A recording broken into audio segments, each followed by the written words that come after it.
عن اعداءهم. ٹھیک ہے. اعوذ باللہ من الشیطان الرجیم. بسم اللہ الرحمن الرحیم. الحمد للہ رب العالمین والعاقبۃ للمتقین والجنۃ للمطیعین والنار للملحدین. ثم الصلاة والسلام على اشرف الانبیاء والمرسلین شفیع المذنبین نبینا ابی القاسم محمد صلی اللہ علیہ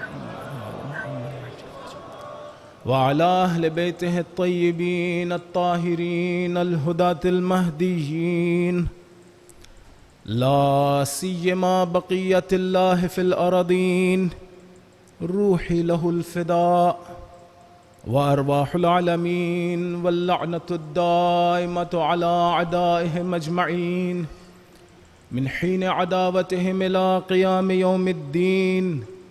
أما بعد فقد قال الله تبارك وتعالى في محكم كتابه بسم الله الرحمن الرحيم. الرحمن علم القرآن خلق الإنسان علمه البيان. صلوات پڑھ دیں محمد و آل محمد.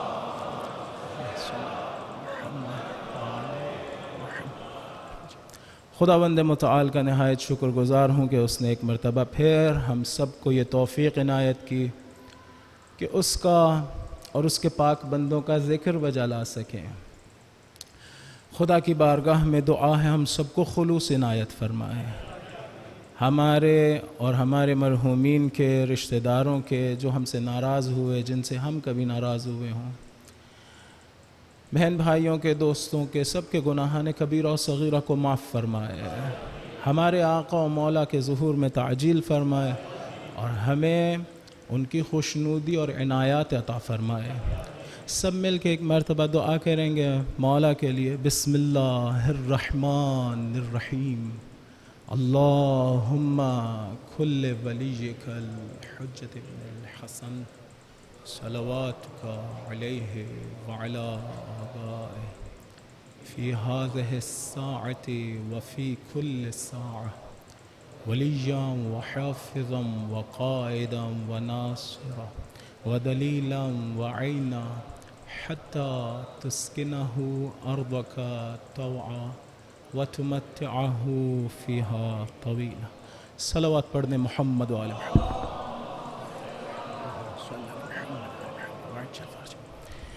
میں نے کل آپ کے سامنے گوش گزار کیا کہ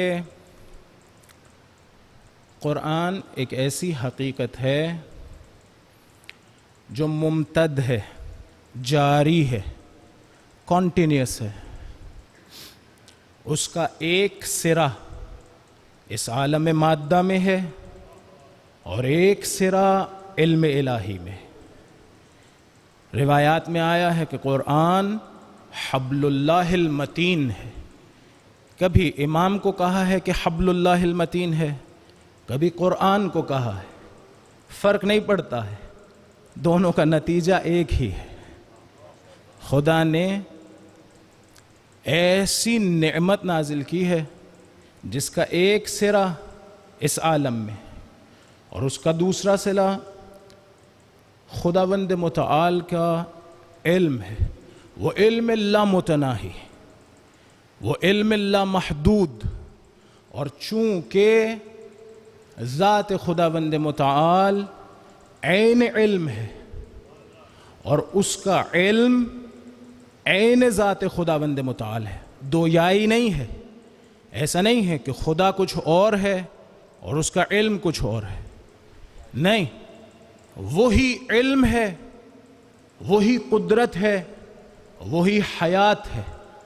یہ تمام تر صفات اس کی عین ذات ہے. لہٰذا یہ صفات سب کی سب لامتناہی ہیں. لہٰذا جب اس نے اس علم لامتناہی کے مطابق قرآن کو نازل کیا تو اعلیٰ ترین درجے پر حدیث نازل ہوئی، بات کی۔ اللہ نزل احسن الحدیث، خدا نے بہترین بات نازل کی ہے، اس سے بہتر بات ممکن نہیں تھی۔ اگر ممکن ہوتی اور نازل نہ کرتا تو یا جہل لازم آتا، یا عجز لازم آتا، یا بخل، اور تینوں صفات سلبی ہیں۔ خدا میں نہ جہل ہے، نہ عجز ہے، نہ بخل ہے، لہٰذا عالی ترین درجے پر اس نے اس کتاب کو نازل کیا۔ ایک جہت سے ہو سکتا تھا کہ عالی ترین درجہ نہ ہو، وہ کیا ہے؟ وہ یہ ہے کہ خدا فاعل بات اور حدیث ہونے کی حیثیت سے، یعنی وہ جو نازل کر رہا ہے اس حیثیت سے کوئی نقص نہیں رکھتا، کوئی صفت سلبی نہیں رکھتا، لیکن یہ ممکن ہے کہ جس سے بات کر رہا ہو اس میں کوئی کمی رہ گئی ہو۔ لیکن اگر مخاطب رسول خدا جیسا ہو تو پھر اس لحاظ سے بھی کوئی کمی نہیں رہے گی۔ مخاطب ہم جیسا تو کوئی نہیں نا، مخاطب وہ ہے جو عالم امکان میں سب سے بلند ترین درجے پر ہے۔ جب اس سے بات ہو رہی ہو تو پھر کلام میں کوئی نقص نہیں رہے گا۔ بعض لوگ کہتے ہیں کہ حروف مقطعات ان کا کوئی معنی نہیں ہے یا کوئی جانتا نہیں ہے۔ یہ نظریہ سراسر غلط ہے، اس لیے کہ اگر کوئی نہ جانتا ہوتا تو نقص انسانوں میں لازم نہ آتا، خدا میں لازم آتا۔ کیسے؟ دیکھیے، عام عاقل اور صاحب حکمت انسان سے آپ توقع نہیں کرتے ایک ایسی بات کرے جو کوئی نہ سمجھ سکے۔ کیسے خداوند متعال ایک ایسی بات کرے گا جو رسول بھی نہ سمجھ سکے؟ لہذا مطلب ہے اور رسول اس سے بخوبی واقف ہیں، ذرہ برابر نقص نہیں ہے۔ جب نقص نہیں ہے تو عالی ترین درجے پر بات کی ہے۔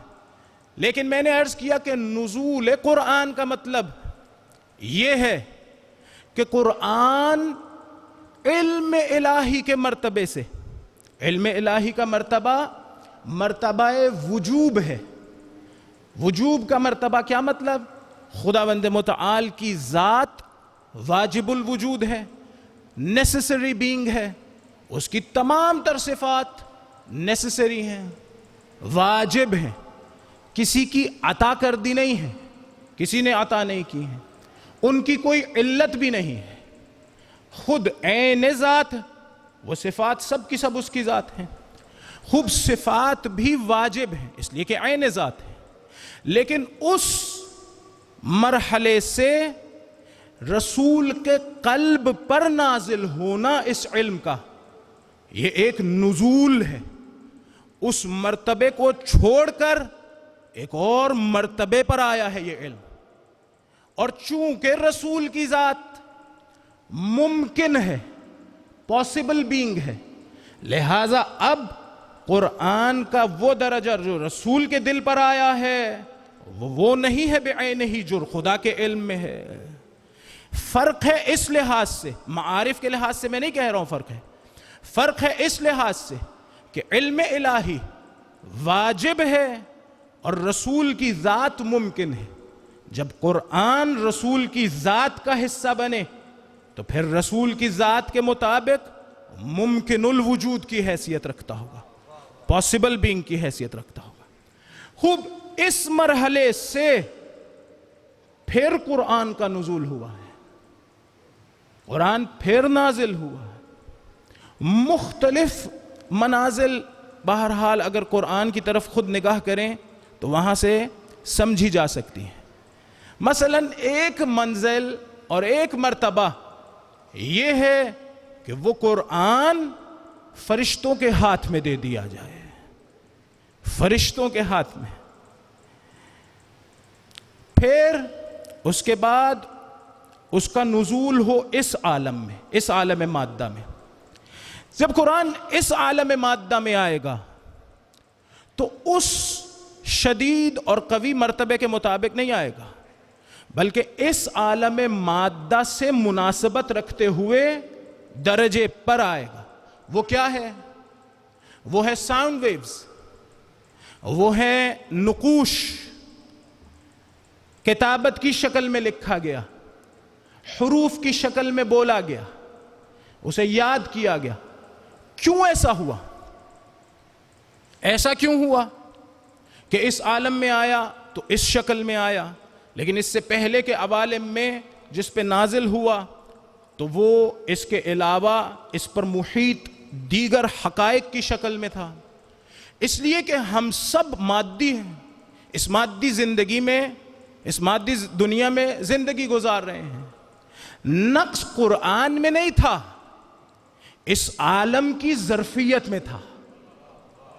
چونکہ عالم ضعیف ہے، لہذا مرتبہ قرآنی بھی اس عالم کے مطابق ہونا چاہیے۔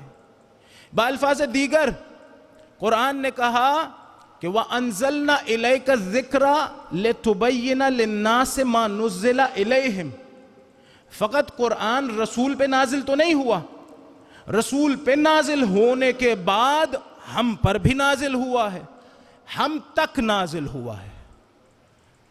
لِتُبَيِّنَ لِلنَّاسِ مَا نُزِّلَ إِلَيْهِمْ، ہم تک آیا ہے۔ اور چونکہ ہم عمومی حیثیت سے اسی مادے میں گرفتار ہیں، اسی مادی زندگی کو گزار رہے ہیں اور اس سے چھٹکارا حاصل نہیں کر سکے، لہٰذا قرآن جب ہمارے تک پہنچا تو الفاظ اور ساؤنڈ ویوز کی شکل اختیار کر گیا۔ یہ بات، ایک درود پڑھ دیں محمد و آل محمد۔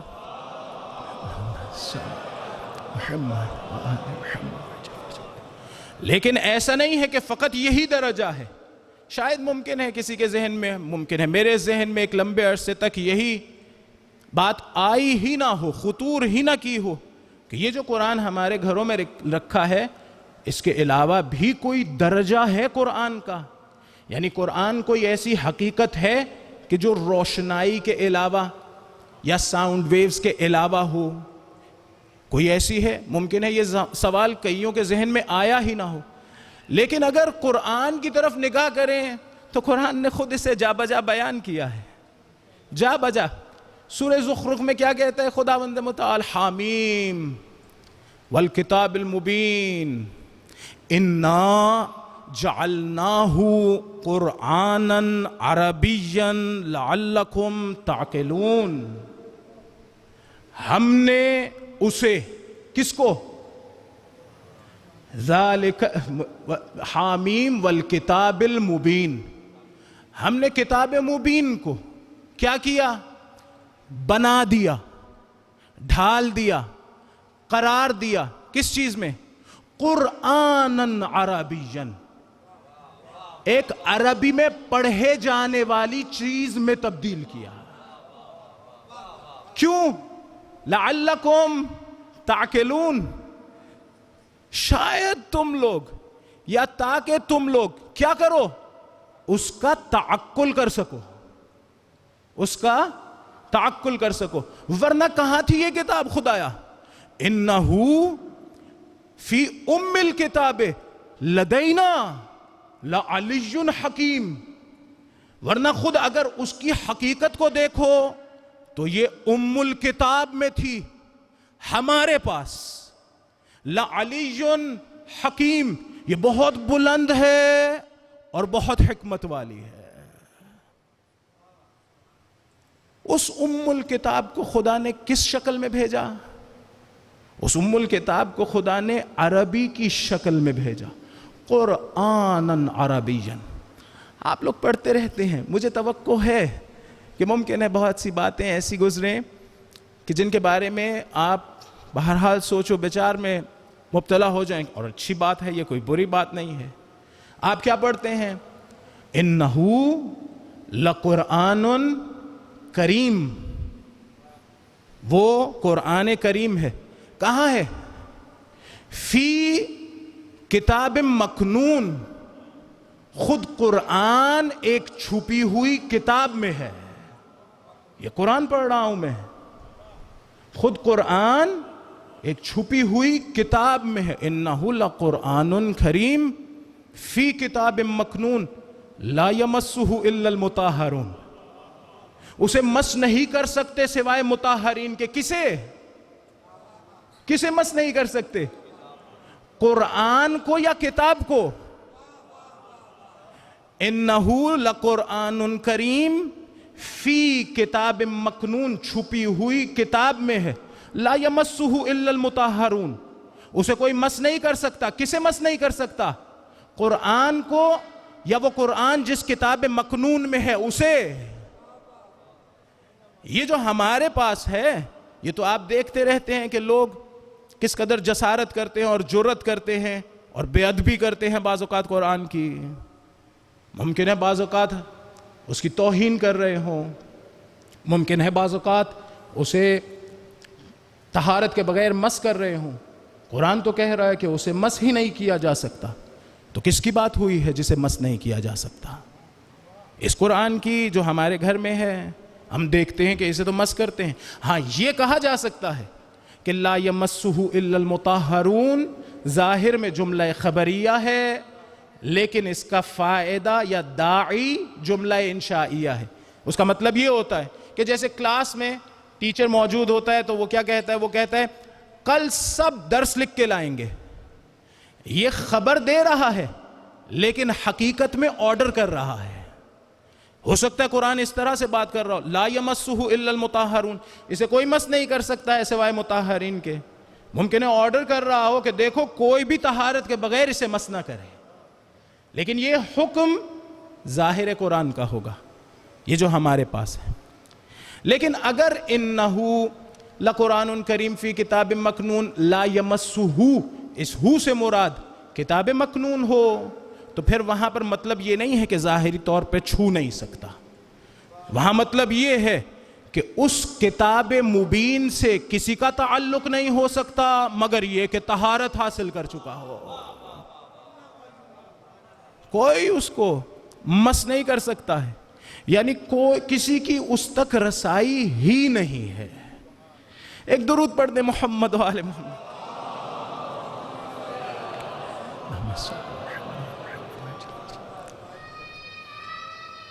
یا شکریہ بہرحال کہنا چاہیے جس قدر خاموشی ہے.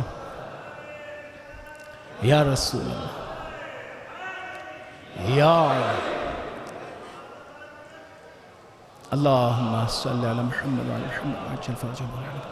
دیکھیے ایک اور مرتبہ ایک اور طرح سے سمجھانے کی کوشش کرتا ہوں. میں بار بار نہیں دہرانا چاہتا ہوں لیکن بہرحال مجبوری محسوس کرتا ہوں. آپ لوگوں میں سے دوستوں میں سے بھی اگر کسی کو محسوس ہو کہ ایک بات دہرانی چاہیے مجھے وہیں سے اشارہ کر دیجئے. کوشش کروں گا کسی طرح سے بہرحال بات پہنچا سکوں. میں نے کل عرض کیا تھا کہ قرآن ایک غیر مادی درجہ رکھتا ہے. یہ جو ہمارے پاس ہے یہ مادی درجہ ہے قرآن کا. ساؤنڈ ویوز کی شکل میں ہے یا انک کی شکل میں ہے، اس کے علاوہ تو کچھ اور نہیں ہے نا. یا اگر انگریو کر دیں اسے حق کر دیں اور یعنی تیشے کے ذریعے سے کھود دیں، اس طرح سے لکھے قرآن کو، تب بھی ایک مادی چیز رہے گی، معنوی اور روحانی حیثیت نہیں پیدا ہوگی اس کی. لیکن قرآن کی فقط یہی ایک حقیقت نہیں ہے، یہی ایک درجہ نہیں ہے، اور نہ اس درجے سے قرآن رسول کے دل پہ نازل ہوا. کیوں؟ اس لیے کہ خود یہ دل پہ نازل ہونا بتاتا ہے کہ کوئی مادی چیز نازل ہوئی ہی نہیں ہے. مادی چیز نازل ہوئی ہی نہیں. ہمارے جو ریسیورز ہیں وہ چند قسموں کے ہیں. ایک ہیں ہمارے حواس خمسہ، ہم حس کرتے ہیں چیزوں کو. قرآن کو میں دیکھتا ہوں مثلا، یہ ایک درجہ ہے، یا دیگر چیزوں کو دیکھتا ہوں یا سنتا ہوں یا مس کرتا ہوں. یہ علم کی ایک نوع ہے. علم کا ایک اور ذریعہ عقل انسانی ہے، لیکن عقل کی دنیا مفاہیم کی دنیا ہے. بس ایک علم حاصل کرنے کا ذریعہ حواس ہیں، علم حاصل کرنے کا ایک اور ذریعہ عقل ہے. عقل کا کام کلیات کو درک کرنا ہے، حواس کا کام جزئیات کو درک کرنا ہے. میں نے کل بتایا تھا اگر اس گلاس سے پانی پیوں گا تو صرف اسی کا علم ہوا، دنیا کے سارے پانیوں کا علم نہیں ہوا، لیکن عقل کا کام ہے کامن چیزیں، میٹا فزیکل ریالٹیز، اور ان کا بھی فقط و فقط تعقل کرنا، ان کے بارے میں کانسیپٹس ایجاد کرنا، سمجھنا، یہ عقل کا کام ہے۔ لیکن فقط یہ دو وسائل نہیں ہے میرے پاس علم حاصل کرنے کے، ایک اور وسیلہ ہے جو اس سے بڑھ کر ہے، جسے ہم لوگ کہتے ہیں علم حضوری۔ وہاں پر کسی چیز کا کانسیپٹ میرے ذہن میں نہیں آتا ہے، ایک حقیقت میرے وجود کا حصہ بنتی ہے، ایک حقیقت میرے وجود کا حصہ بنتی ہے۔ جتنے بھی کمالات انسان ہیں، اس کے جسم کی نہیں، اس کی روح کے، وہ سب کے سب تب کمال ہیں جب وہ میری ذات کا حصہ بنے۔ جب تک میری ذات کا حصہ نہ بنے کوئی بہت کمال کی چیز نہیں ہے۔ مثلا فرض کر لیں مجھے پتا چل جائے کہ بہادری کا مطلب کیا ہے، یہ مطلب سمجھ لینا کمال کی بات نہیں ہے، بہادری کا میری روح میں آ جانا کمال کی بات ہے۔ علم کسے کہتے ہیں؟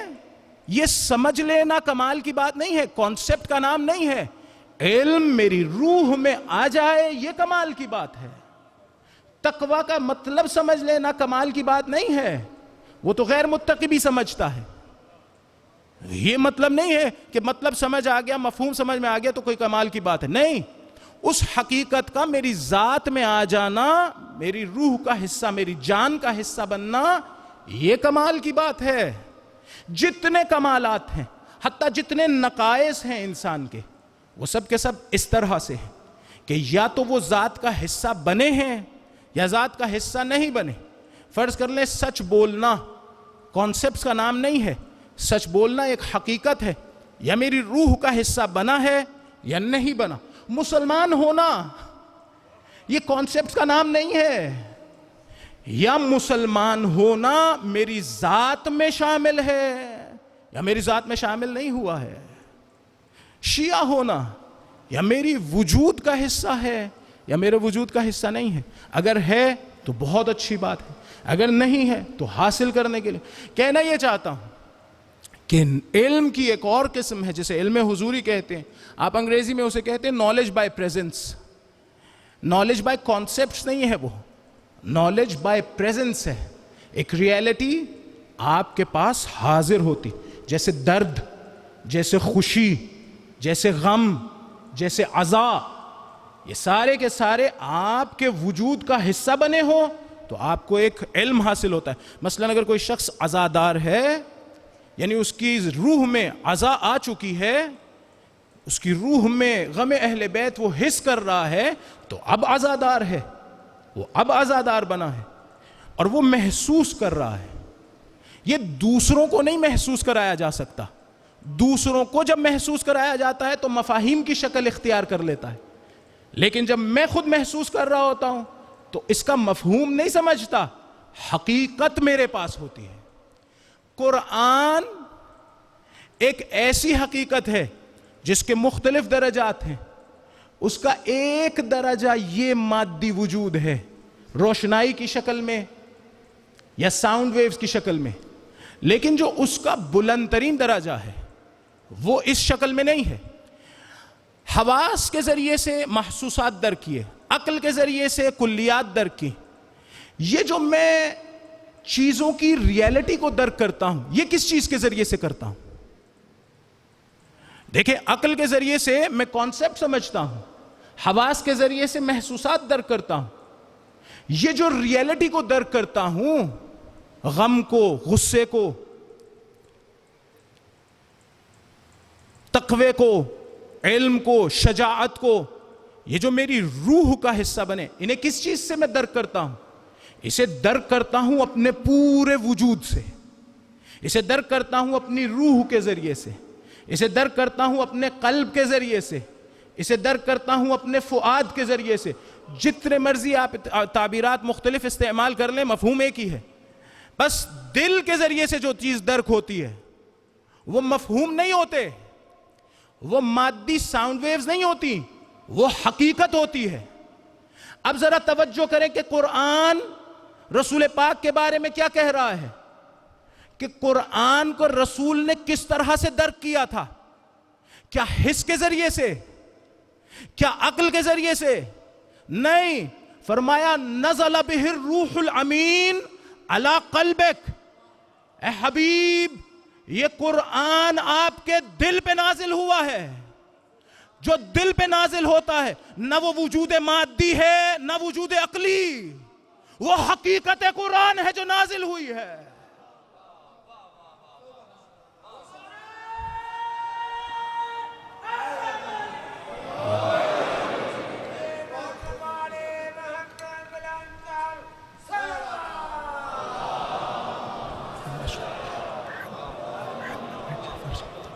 وہ جو دل پہ نازل ہو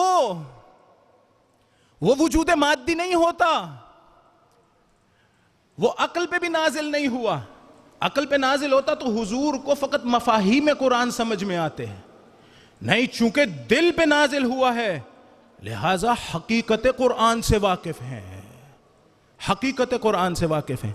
نہ فقط یہ کہ حضور اس مرحلے پر ہیں، قرآن سے پوچھیں تو قرآن کہتا ہے بل ہوا آیات بینات فی صدور الذین اوتوا العلم. قرآن واضح نشانیوں کی شکل میں ان سینوں میں ہے جنہیں علم دیا گیا ہے. وہاں کا حضور آپ کے دل پہ نازل ہوتا ہے، یہاں کہا سینوں میں نازل ہوا ہے. ایک سینے پہ نہیں. یہ نہیں کہا بل ہوا آیات بینات فی صدر الذی اوتوا العلم، یہ اس سینے میں ہے جسے علم دیا گیا. نہیں، کہا یہ آیات بینات کی شکل میں ان سینوں میں ہے جنہیں علم دیا گیا ہے. جنہیں علم دیا گیا ہے. اس کا مطلب ہے قرآن کا ایک مرتبہ ہے جو غیر مادی ہے، جو حقائق ہیں. انسان کا اس سے ارتباط ممکن ہے، انسان کا اس سے تعلق ممکن ہے. فرق اتنا ہے، دیکھیں ہمارا بھی تعلق ممکن ہے. یہ نہیں ہے کہ ہمارا تعلق فقط و فقط مادی وجود تک رہے گا، وہی مفاہیم تک. مفاہیم کا وجود مادی نہیں ہے لیکن عقلی ہے، لیکن پریزنس نہیں ہے، حقائق کی شکل میں نہیں ہے. مفاہیم تک ہمارا تعلق رہے گا، یا مثلا پڑھنے تک رہے گا، اسے دیکھنے تک رہے گا، یا اسے مس کرنے تک رہے گا. یہ ضروری نہیں ہے. ہو سکتا ہے کہ ہم بھی اس درجے سے اوپر والے درجے تک چلے جائیں، غیر مادی درجے تک پہنچ جائیں، لیکن عام طور سے ہمارا تعلق اس مادی درجے سے ہوتا ہے، اس سے اوپر والے درجے سے نہیں ہوتا ہے. اس لیے کہ ہم نے مادے سے چھٹکارا حاصل نہیں کیا ہے، اس لیے کہ ہم اسیر مادہ ہیں، اس لیے کہ ہم غرق ہیں اس دنیا میں. جب ہم غرق ہیں اس دنیا میں تو کیسے اس حقیقت سے ہمارا تعلق ہو جائے؟ اگر ہم رہا ہو جائیں اس مادے و مادیات سے تو ہم ممکن ہے ہمارا بھی تعلق ہو جائے. حضور نے فرمایا اگر ایک جوان قرآن پڑھے تو کیا ہوتا ہے؟ اختلطا لحمہ و دمہ. قرآن اس کے خون اور اس کے گوشت کا حصہ بن جاتا ہے. آپ مجھے ذرا بتلائیے، یہ قرآن جو ہمارے گھروں میں رکھا ہے، اسے پڑھنے کے بعد کیا یہ چیز میرے خون میں آ جاتا ہے؟ یہ نہیں آتا ہے. ایک اور درجہ ہے قرآن کا جو میرے وجود کا حصہ بن سکتا ہے. ایک اور درجہ ہے قرآن کا جو فزیکل نہیں ہے، میٹا فزیکل ہے، مفاہیم بھی نہیں ہے، حقائق ہیں. حقائق اگر وہ میرے وجود میں آ جائے، توجہ، تو کیا ہوگا؟ جتنی شدت سے میرے وجود میں آئے گا اتنی شدت سے میں انسان قرآنی بن جاؤں گا. میں کون بنوں گا؟ انسان قرآنی، یعنی ایک ایسا انسان جس کے وجود میں قرآن ہے.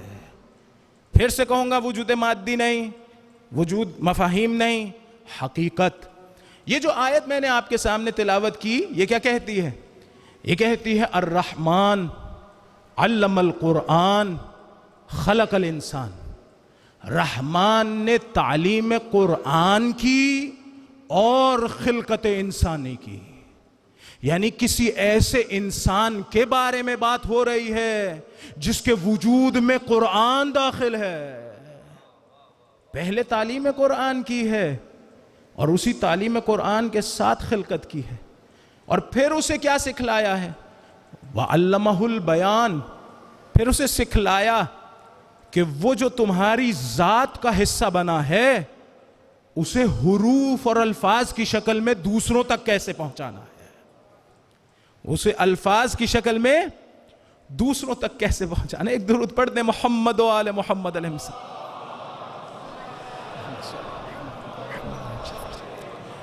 پھر میں بیان کرتا ہوں. یا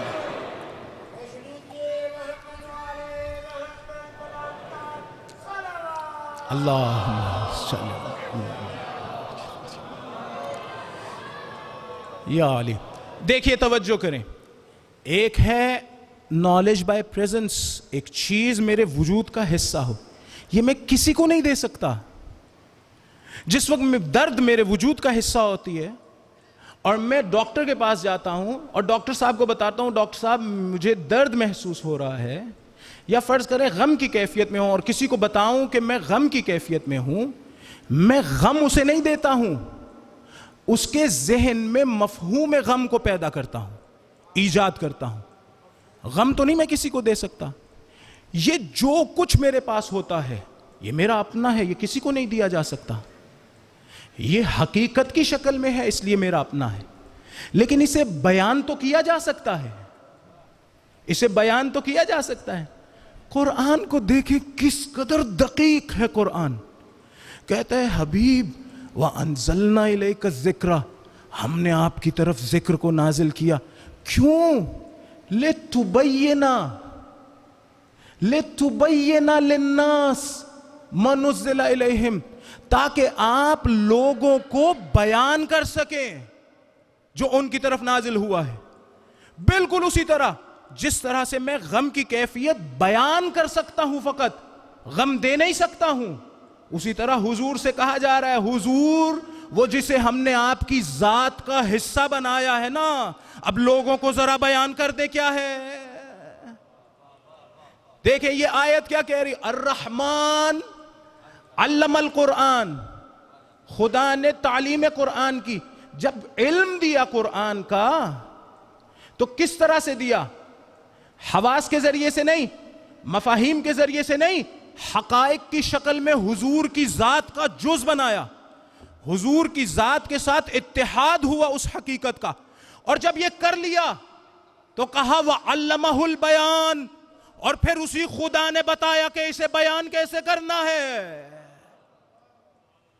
بس ہم تک کیا آیا ہے؟ ہم تک قرآن کا بیان آیا ہے, ہم تک قرآن کا وہ درجہ آیا ہے جسے بیان کہتے ہیں. حضور ہمیں بتا رہے ہیں کہ قرآن کیا ہے. ایک درود پڑھ دیں محمد و آل محمد. پھر سے کہوں گا, کسی کو ممکن ہے ان باتوں سے, کسی کو ممکن ہے ان باتوں سے اختلاف ہو, مسئلہ نہیں ہے, سب اختیار رکھتے ہیں, بات کی جا سکتی ہے بہرحال, لیکن حقیقت ہے تو یہی, حقیقت ہے تو یہی. میں بھی اگر چاہوں تو اس مادے سے آزاد ہو کے ایسے درجے پر جا سکتا ہوں کہ جہاں پر میرا تعلق ساؤنڈ ویوز اور یہ جو ریز ہیں لائٹ کی ان سے نہیں ہوگا, خود قرآن سے ہونا شروع ہو جائے گا. میں نے کہا حضور نے فرمایا اختلط لحمہ و دمہ, میرے وجود کا حصہ بن سکتا ہے. فرق کیا ہے میرے میں اور رسول میں؟ یہ ان لوگوں کے لیے کہہ رہا ہوں جو کہتے ہیں کہ رسول ہم جیسے ہیں. فرق کیا ہے؟ فرق یہ ہے کہ جب قرآن نے نازل ہونا تھا تو خدا نے اپنا علم عالی ترین درجے کے ساتھ اپنے رسول کو دیا, اور پھر وہاں سے مزید نزول حاصل ہوا. اور اگر میں چاہوں کہ اس رتبے سے تعلق پیدا کر تو مجھے یہاں سے اٹھ کے اوپر جانا ہوگا. میں عالم مادہ کا اسیر, وہ عالم بالا کے بادشاہ, وہ عالم بالا کی شخصیات. یہیں سے ایک اور مسئلہ بھی حل کرتا چلوں.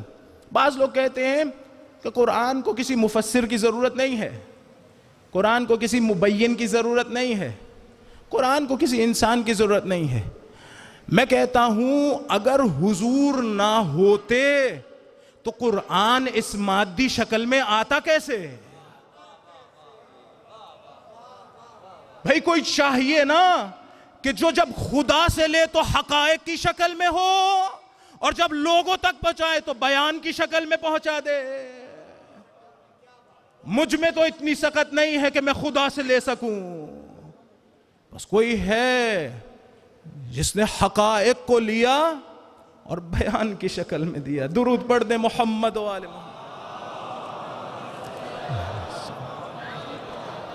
محمد وعجل. ایک مرتبہ پھر سے درود پڑھیے محمد و آل محمد. لیکن پھر سے عرض کروں گا, اگر ہم پاکیزگی شروع کریں, گناہوں سے اپنے آپ کو روکیں, تو آہستہ آہستہ پاکیزگی حاصل کرتے کرتے ہم اس درجے پر پہنچ جائیں گے جہاں ہمارا تعلق ظاہر قرآن سے نہیں ہوگا, باطن قرآن سے ہو جائے گا. وہ جو دیگر مراحل اور مراتب اور منازل ہیں قرآن کے, ان سے ہو جائے گا. اور جتنا جتنا طہارت آئے گی اتنا اتنا ہمارا تعلق اس رتبے سے ہوگا, اتنا اتنا ہمارا تعلق. اور جتنا تعلق ہو جائے گا اتنا اتنا قرآن ہمارے وجود کا حصہ بن جائے گا, اور ہم انسان قرآنی بن جائیں گے. آیت اللہ جوادی عاملی کی طرف منسوب ہے کہ انہوں نے فرمایا کہ یہ جو آیت ہے الرحمن علم القرآن خلق الانسان علمہ البیان, یہ شاید اس مطلب کو بیان کر رہی ہو کہ میں ابھی بشر ہونے کے مقام پر ہوں, بشر ہونے کے مقام پر ہوں, انسان ہونے کے مقام پر نہیں ہوں. انسان تب بنوں گا جب تعلیم قرآن ہو جائے, اور قرآن کہہ رہا ہے الرحمن علم القرآن خلق الانسان. انسان تب بنوں گا, انسانیت کے درجے پہ تب پہنچوں گا جب قرآن میرے وجود کا حصہ ہو. لیکن کیسا انسان ہوں گا میں اس وقت؟ کیسا انسان؟ انسان شیطانی, انسان بہیمی, انسان مفترس؟ نہیں, اس وقت میں انسان قرآنی ہوں گا, چلتا پھرتا قرآن ہوں گا. جو اس مرتبے پہ فائز تھے وہ سینہ ٹھوک کے کہتے ہوں گے ان القرآن الناطق. کہہ رہے تھے کہ میرے وجود کا حصہ ہے قرآن. تمہاری طرح مفاہیم کی دنیا نہیں ہے میری, تمہاری طرح مفاہیم کی دنیا نہیں ہے, قرآن میرے وجود کا حصہ ہے. اگر توجہ کریں تو ہمارے بعض دانشوروں نے اس سے متعلق گفتگو کی ہے اور بیان کیا ہے, ہم توجہ نہیں کرتے. اقبال نے کیا کہا تھا؟ کہا یہ راز کسی کو نہیں معلوم کہ مومن, یہ راز کسی کو نہیں معلوم کہ مومن, قاری نظر آتا ہے حقیقت میں ہے قرآن. یہ راز کسی کو نہیں معلوم کہ مومن, قاری نظر آتا ہے حقیقت میں ہے قرآن. وہ ہمیں اس طرح سے نظر آ رہا ہے کہ قاری ہے, اگر ہم اس کی روح کو دیکھ پاتے تو نظر آتا یہ انسان قرآنی ہے, انسان قرآنی ہے. اس کا کس قدر شدت سے رابطہ ہوگا قرآن سے, اس کا اتنا شدید رابطہ ہوگا قرآن سے کہ اس کے سر کو تن سے جدا کر دیں قرآن سے جدا نہیں ہوگا. اس کا سر کاٹ دیں, اس کا سر کاٹ کے نیزے پہ بلند کر دیں, لوگ دیکھیں گے یہ قرآن پڑھ رہا ہے. کیوں؟ اس لیے کہ یہ عام انسان نہیں ہے, یہ انسان قرآنی ہے. الفاظ بدل کے یوں کہنا چاہتا ہوں کہ قرآن ایک ایسی حقیقت ہے جو مختلف شکلوں میں آتی ہے, مختلف انداز سے آتی ہے. بعض اوقات حقائق کی شکل میں, بعض اوقات مفاہیم کی شکل میں, بعض اوقات اسی شکل میں جس شکل میں ہمارے ہاں موجود ہے. دیکھیے کوئی بھی ان باتوں سے یہ تو نہیں استنباط کر سکتا نا, یا سمجھ سکتا کہ میں کہہ رہا ہوں کہ یہ قرآن جو ہے یہ قرآن نہیں ہے, اس کے علاوہ کوئی اور قرآن ہے.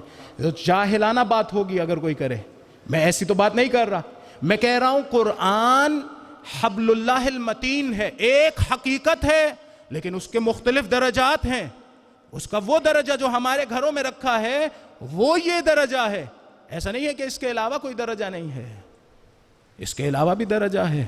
خدا کی علم کی تجلی ہے، کس طرح سے بعین ہی اسی دنیا میں آ جاتی؟ نہیں آ سکتی. اس دنیا میں آئے گی تو مادی روپ میں، مادی رنگ میں آئے گی. اور پھر ہاں، چونکہ ہمارا ایک پہلو معنوی اور عقلانی ہے ہماری روح کا، لہٰذا وہ پہلو بھی ساتھ ہے کہ مفاہیم کی دنیا ہے. ایک درود پڑھ دیں محمد عالم.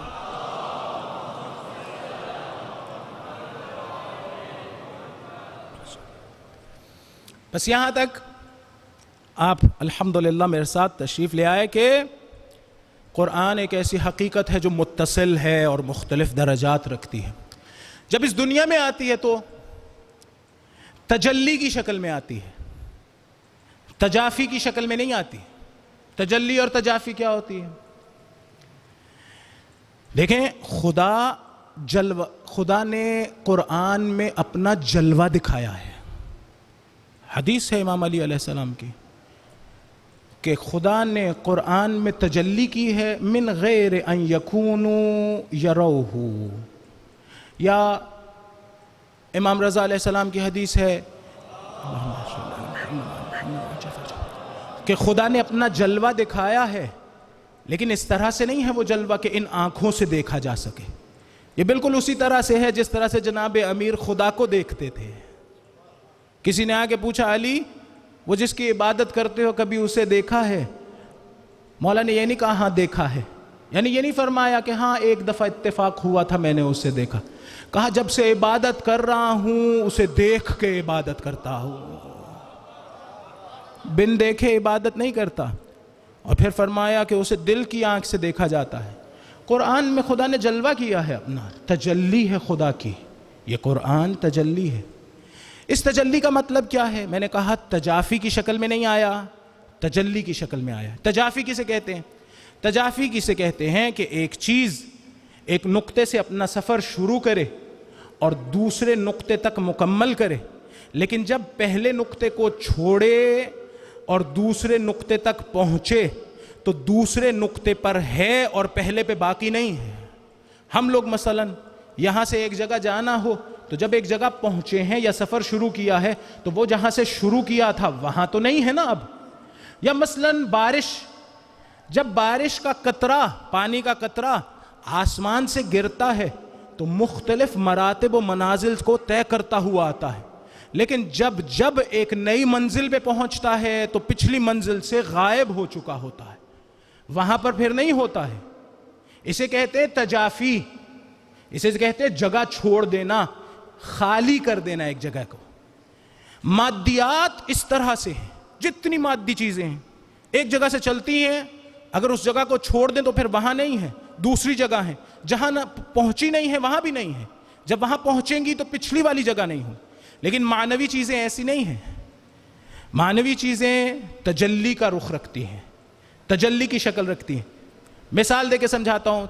تجلی کیا ہوتی ہے؟ تجلی یہ ہوتی ہے کہ ایک چیز، ایک حقیقت اپنا سفر ایک جگہ سے شروع کرے، لیکن جب وہ اگلی منزل میں جائے تو ایسا نہ ہو کہ پچھلی منزل کو خالی کر دے. وہ پچھلی منزل میں بھی ہو، اس کے بعد بھی ہو، اس کے بعد بھی ہو، ہمیشہ اگلی منزل میں جاتے وقت ایسا نہ ہو کہ پچھلی منزل کو خالی کر چکا ہو وہیں پر. مثال کے ذریعے سے سمجھاتا ہوں. ایک استاد، ایک پروفیسر، دیکھیں جب ایک مطلب کو سمجھ چکا ہوتا ہے تو کیا ہوا ہے حقیقت میں؟ ایک ریئلٹی ہے، ایک حقیقت ہے جس نے تجلی کی ہے اس کے فہم میں، اس کی عقل میں. اب اس نے کلاس میں آنے کے بعد بچوں کو وہ بات سمجھائی، لیکن ذرا سوچ کے بتلائیں جب اس نے وہ علم جو اسے حاصل تھا اپنے شاگردوں کو دیا تو کیا اس کا علم ختم ہو گیا؟ نہیں. علم ہے جس نے مختلف ذہنوں میں تجلی کی ہے، لیکن ایک ذہن سے دوسرے ذہن کے پاس جاتے وقت پچھلی جگہ کو چھوڑ کے نہیں گیا ہے.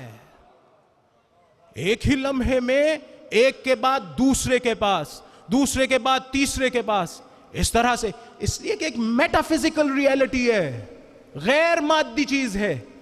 ایسا نہیں ہوگا کہ وہ ایک جگہ سے اٹھے اور دوسری جگہ تک جائے تو وہ جگہ چھوڑ دے. قرآن علم خدا سے ہم تک تجافی کی شکل میں نہیں آیا، تجلی کی شکل میں آیا ہے. یعنی یہاں پہنچنے کے بعد ایسا نہیں ہوا کہ علم خدا سے خالی ہو گیا، ابھی بھی اسی درجے پر ہے. اور ایسا بھی نہیں ہوا کہ جب ہم تک پہنچا دیا تو قلب رسول سے ہٹ گیا. ایسا نہیں ہونا ہے.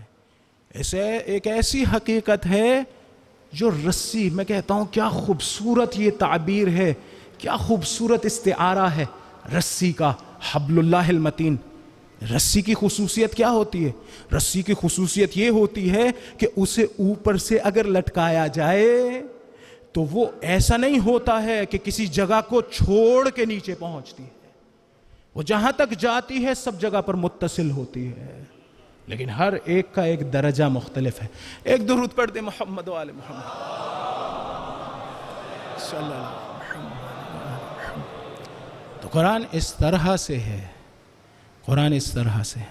خب اگر یہ مطلب ذہن نشین ہو جائے کہ قرآن کے اور منازل اور مراتب ہیں اور ہمارا تعلق اس سے ہو سکتا ہے، تو اب انشاءاللہ کل گفتگو کریں گے کہ اگر کسی کا تعلق ان مراتب سے ہو جائے تو کیا ہوگا.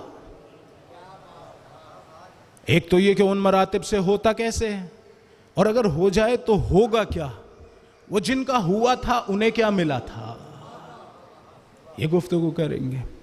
خیر، آج اپنی گفتگو کو یہیں پر ختم کرتے ہوئے امام حسین علیہ السلام کی آج سے مناسب ایک درود پڑھ دیں محمد و آل محمد علیہ السلام. آج سے مناسبت رکھتی ہوئی مصائب اور مصیبت کی طرف بڑھنا چاہتا ہوں. بعض لوگ امام کے سفر کو معراج سے تشبیہ دیتے ہیں، اور کیا خوبصورت تشبیہ ہے.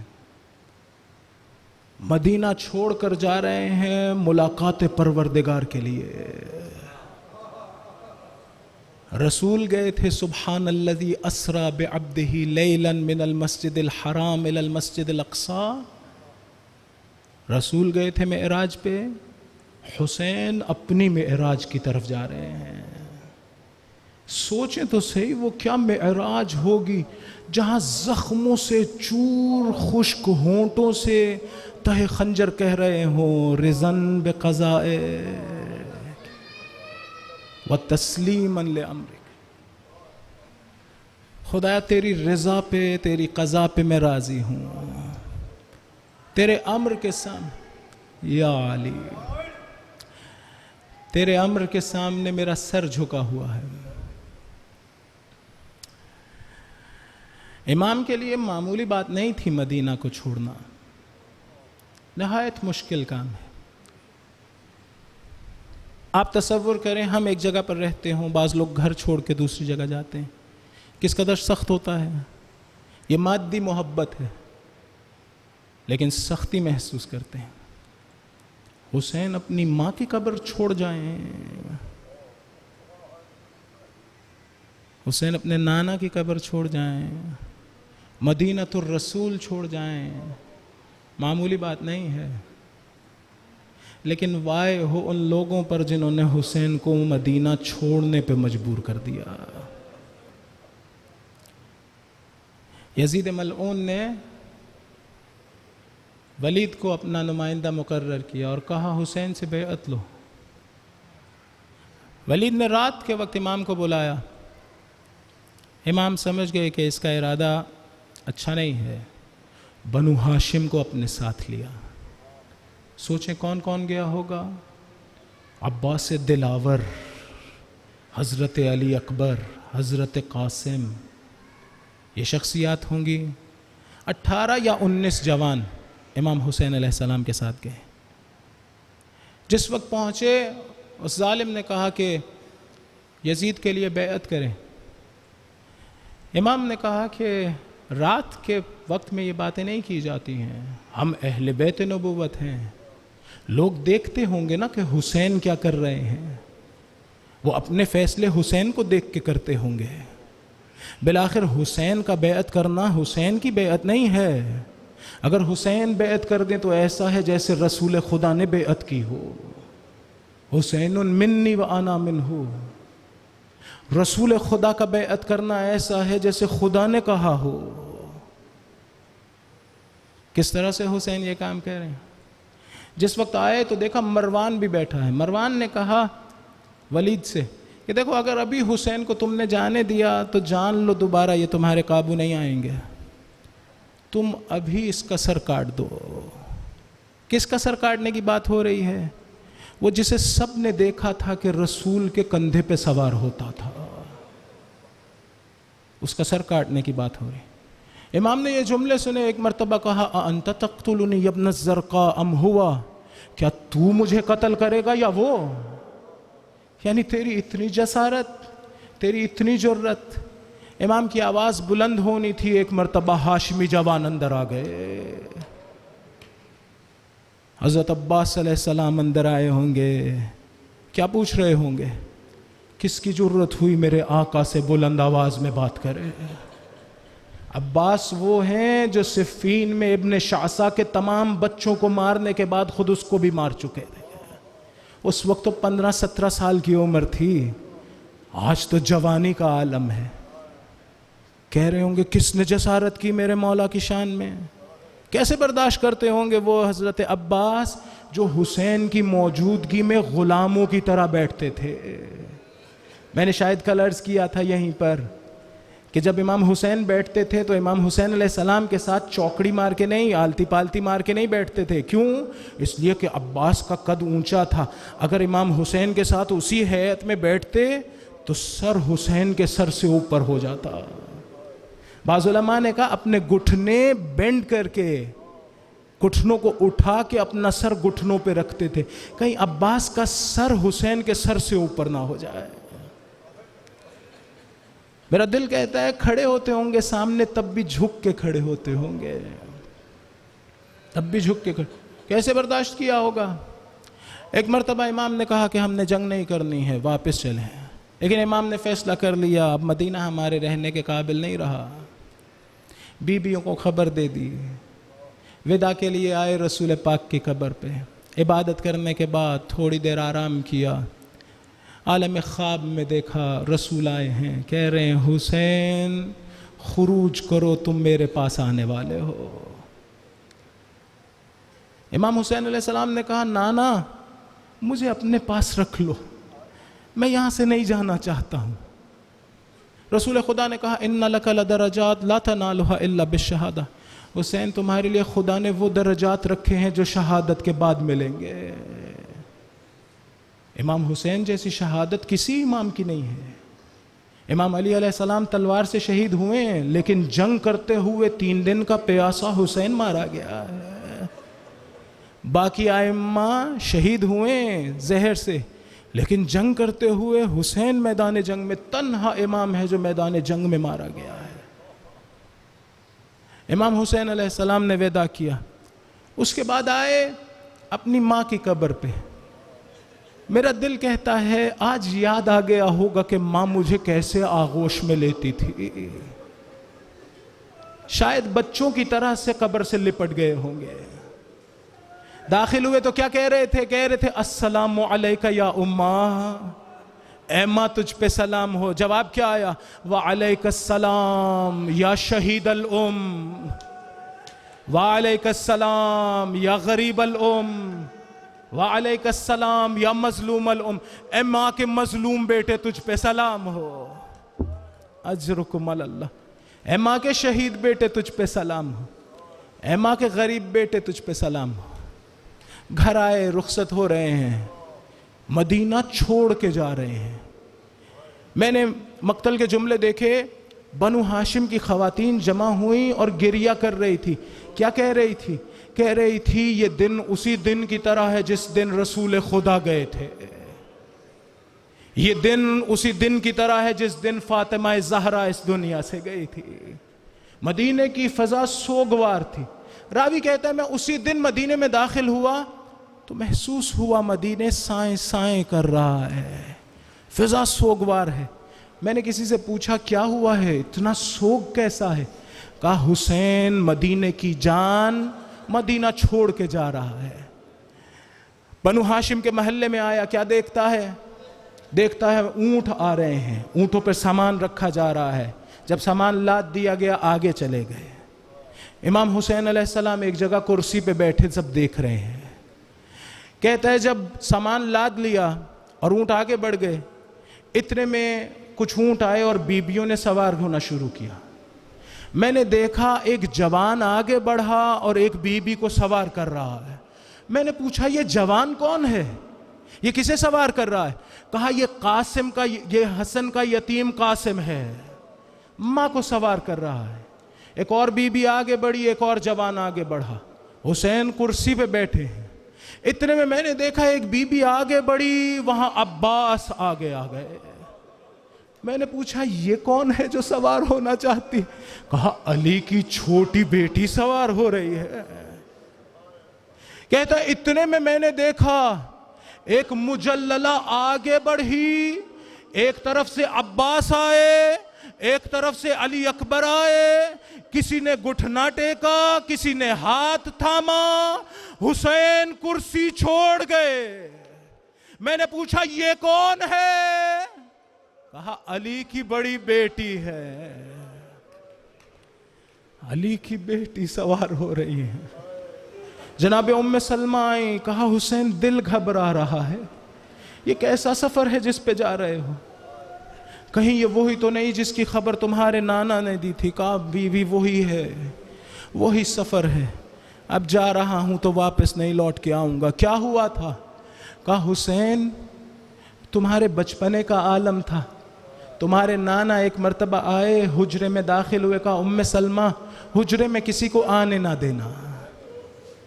حسین تھوڑی دیر گزری, تم آئے, تم نے آ کے کہا ہمارے نانا کہاں ہیں؟ کہا حجرے میں ہیں لیکن انہوں نے منع کیا ہے کسی کو اندر نہ جانے دو. ایک مرتبہ تم گریہ کرتے ہوئے واپس چلے گئے. کہا نانا ہم سے بھی نہیں ملنا چاہتے. حسین تھوڑی دیر گزری تھی, میں نے رسول کو دیکھا گریہ کرتے ہوئے باہر آئے. ام سلمہ تم نے میرا حسین موڑ دیا. حسین میں دوڑی, تمہیں منا کے لائی, رسول نے تمہیں اٹھایا, حجرے میں چلے گئے. تھوڑی دیر گزری تھی, میں نے گریہ کی آواز سنی, اندر داخل ہوئی, دیکھا رسول گریہ کر رہے ہیں. میں نے پوچھا مولا کیا ہوا؟ کہا جبرائیل آئے ہیں, کہہ رہے حسین تمہیں اچھا لگتا ہے؟ 3 دن کا پیاسا کربلا میں سے باقی آ جائے. اجرکم اللہ. حسین یہ وہی سفر ہے. فرمایا وہی سفر ہے. ایک مرتبہ مدینہ چھوڑا, مکہ پہنچے. مکہ میں مولا کو خبر ہو چکی کہ یزید ملعون نے حاجیوں کی شکل میں تلوار والے بھیج رکھے ہیں. میرے مولا نہیں چاہتے تاریخ میں لکھا جائے کہ رسول کا نواسہ کعبہ میں قتل کر دیا گیا. کعبہ کی حرمت کا خیال ہے, وہاں سے خطا چکے ہیں. میرے مولا نے کربلا کا رخ کیا. آج 2 محرم کو کربلا میں داخل ہوئے. کربلا میں داخل ہوئے, گھوڑے کو ایڑ لگائے, گھوڑا آگے نہ چلا. 7 یا 8 گھوڑے تبدیل کیے. جب گھوڑے آگے نہ چلے, پوچھا اس جگہ کا نام کیا ہے؟ کسی نے کہا غازریہ, کہا کوئی اور نام, کہا نینوا, کہا کوئی اور نام, کہا شاطئ الفرات, کہا کوئی اور نام, کہا کربلا.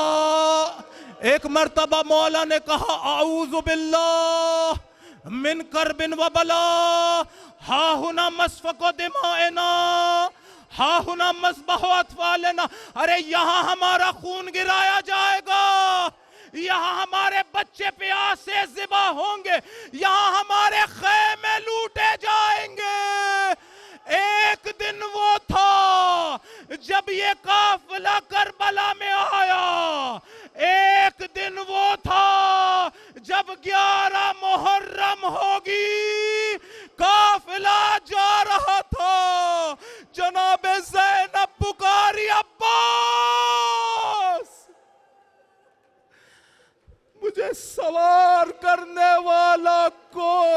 رہا.